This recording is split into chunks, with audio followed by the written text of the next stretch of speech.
TDP నాయకులు గ్రామాల్లోకి వెళ్లే పరిస్థితులు లేవని వైసీపీ అధినేత మాజీ సీఎం జగన్ సంచలన వ్యాఖ్యలు చేశారు. ఎన్నికల హామీలను నిలబెట్టుకోకపోతే చొక్కాలు పట్టుకోవాలని కూటమి నేతలే ఎన్నికల ముందు చెప్పారన్నారు. కొన్నాళ్లుగా వేర్వేరు జిల్లాల నేతలతో సమావేశమవుతూ వస్తున్న వైసీపీ అధినేత మాజీ సీఎం జగన్ బుధవారం ఉమ్మడి గుంటూరు జిల్లా నాయకులతో సమావేశమయ్యారు.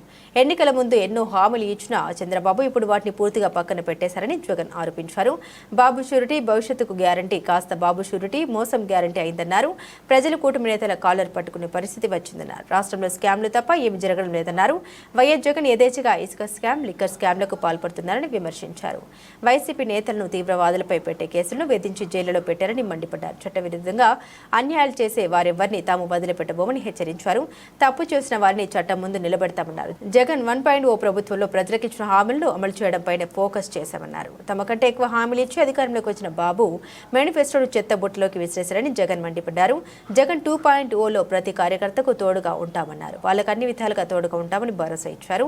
మార్చి నాటికి స్థానిక సంస్థలకు 4 ఏళ్ల పదవీ కాలం ముగియబోతుందని, తమ వాళ్ళని పదవుల్లో కూర్చోబెట్టడానికి ప్రభుత్వంలో ఉన్న వాళ్ళు ప్రయత్నిస్తారని జగన్ ఆరోపించారు. ఈ క్రమంలో వైసీపీ నేతలు కార్యకర్తలపై మరిన్ని దొంగ కేసులు పెడతారన్నారు. కారణం ఏమిటంటే రాజకీయాల్లో ఉన్నప్పుడు విలువలు ఉండాలి. రాజకీయాల్లో ఉన్నప్పుడు విశ్వసనీయత అన్న పదానికి అర్థం తెలియాలి.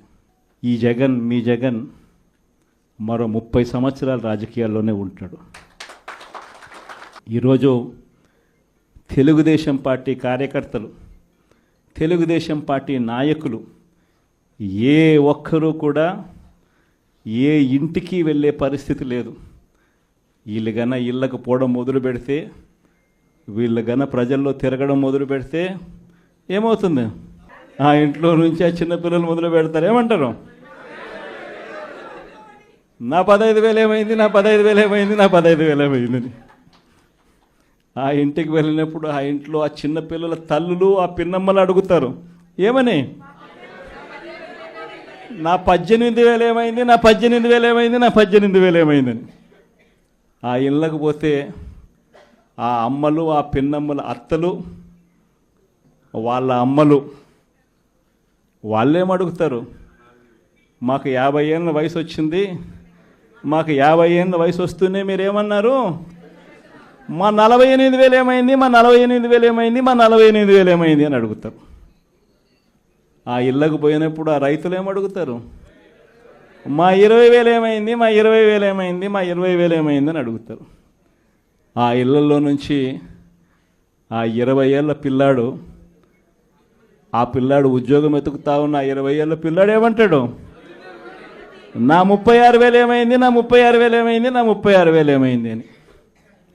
ఇలా చంద్రబాబు నాయుడు గారిని, ఆయన కూటమిని, ఆయన నాయకులను, ఆయన కార్యకర్తలను ఏ ఒక్కరూ కూడా ఇళ్ళకు వెళ్ళి, గ్రామాలకు వెళ్ళి, ఇళ్ళకు వెళ్ళి ఎవరిని కూడా వీళ్ళు కనీసం పలకరించే పరిస్థితి కూడా లేదు.